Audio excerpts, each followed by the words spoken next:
বিসমিল্লাহির রহমানির রহিম। বাঞ্ছারামপুর উপজেলা বিএনপির প্রাণ পুরুষ, বাঞ্ছারামপুর বিএনপির সংগ্রামী রাজপথের সহযোদ্ধা, জেলা বিএনপির অন্যতম সদস্য, বাঞ্ছারামপুর সরকারি কলেজের সাবেক ভিপি, বাঞ্ছারামপুর উপজেলা বিএনপির সংগ্রামী সাধারণ সম্পাদক জনাব ভিপি এম মুসা ভাইয়ের বাঞ্ছারামপুরে প্রত্যাবর্তন উপলক্ষে আয়োজিত ফেরিঘাটে আজকের এই সংবর্ধনা অনুষ্ঠানে উপস্থিত বাঞ্ছারামপুর উপজেলা বিএনপি অঙ্গ সংগঠনের নেতৃবৃন্দ, বিভিন্ন ইউনিয়ন থেকে আগত নেতৃবৃন্দ, সাধারণ জনগণ, আসসালামু আলাইকুম।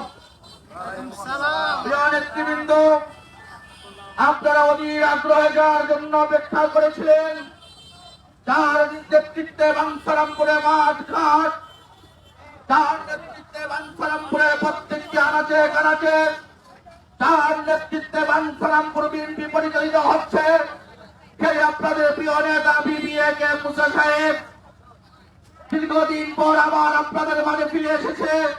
আপনাদের মনের ভাষা, আপনাদের মুখের ভাষাই বলে দিচ্ছে আপনারা কত আনন্দিত। আপনাদের আনন্দের সাথে সাথে আমরাও আনন্দিত আপনাদের প্রিয় সহকর্মীকে কাছে পেয়েছি। আমি আজকে এই সংবর্ধনা অনুষ্ঠানের পক্ষ থেকে আপনারা যারা এখানে উপস্থিত হয়েছেন, প্রত্যেকটি ইউনিয়ন বিএনপি থেকে আগত নেতৃবৃন্দ, উপজেলা নেতৃবৃন্দ, বিশেষ করে আইপুর এবং মানিকপুর ইউনিয়নের বিএনপির নেতৃবৃন্দকে জানাচ্ছি বাঞ্ছারামপুর উপজেলা বিএনপির পক্ষ থেকে, পৌর বিএনপির পক্ষ থেকে আন্তরিক শুভেচ্ছা ও অভিনন্দন। নেতৃবৃন্দ, আপনারা জানেন 12ই ফেব্রুয়ারি নির্বাচনের পর থেকে আমাদের অনেকের মাঝে হতাশা বিরাজ করছে। আমি আপনাদেরকে আশ্বস্ত করে বলতে চাই, আপনারা হতাশাগ্রস্ত হবেন না।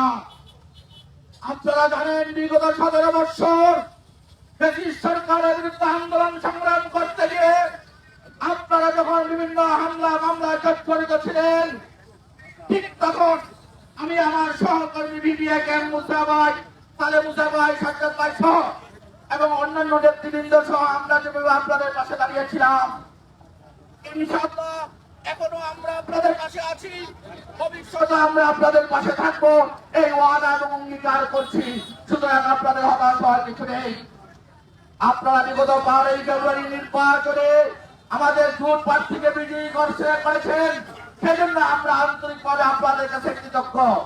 তার কারণ আমাদের জোট প্রার্থী উনি দিন রাত পরিশ্রম করছেন বাঞ্ছারামপুরকে ঢেলে সাজাবার জন্য। বাঞ্ছারামপুরের পরিবর্তনের যে স্লোগান নিয়ে আমরা আন্দোলন সংগ্রাম করেছিলাম, সেই পরিবর্তনের ধারা ইতিমধ্যে শুরু হয়েছে। আগামী 8ই আগস্ট এই ফেরিঘাটে আমাদের 4 লেনের উদ্বোধনের কাজের শুরুর মধ্য দিয়ে বাঞ্ছারামপুরে যে পরিবর্তনের ধারা, সেই পরিবর্তনের ধারা ইনশাআল্লাহ শুরু হবে। আমরা আমাদের দুর্ভাগ্যী বর্তমানে মন্ত্রী মহোদয়, আমরা ওনাকে সহযোগিতা করবো। ওনাকে সহযোগিতা করে বাঞ্ছারামপুরের বিভিন্ন উন্নয়ন কাজে ওনাকে ব্যবহার করে ওনার মাধ্যমে আমরা বাঞ্ছারামপুরকে নতুন করে ফেলে খারাপ হয়ে আমাদের অঙ্গীকার। তবে একটি কথা মনে রাখবেন, নিজেদের মধ্যে ঐক্য বড় প্রয়োজন। ঐক্য ছাড়া কোনো কিছু করা সম্ভব নয়। আমরা যদি নিজেরা বাধা থাকি, আমরা যদি নিজেরা কিছু স্বার্থের জন্য একজন আরেকজনের বিরুদ্ধে লেগে থাকি, তাহলে আমাদের বিরুদ্ধে একটি থার্ড পার্টি সুযোগ সুবিধা দিবে, সেটা আপনারা নিশ্চিত থাকেন।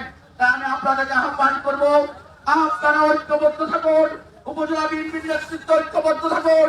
আপনাদের সকল দাবি দেওয়া, আপনাদের সকল মনের ইচ্ছা ইনশাআল্লাহ উপজেলা বিএনপির নেতৃত্বে মাননীয় মন্ত্রী মহোদয় সহযোগিতায়, আমাদের প্রিয় নেতারা খালেক কৃষ্টির সহযোগিতায় আমরা আপনাদের সকল সমস্যা সমাধান করবো ইনশাআল্লাহ।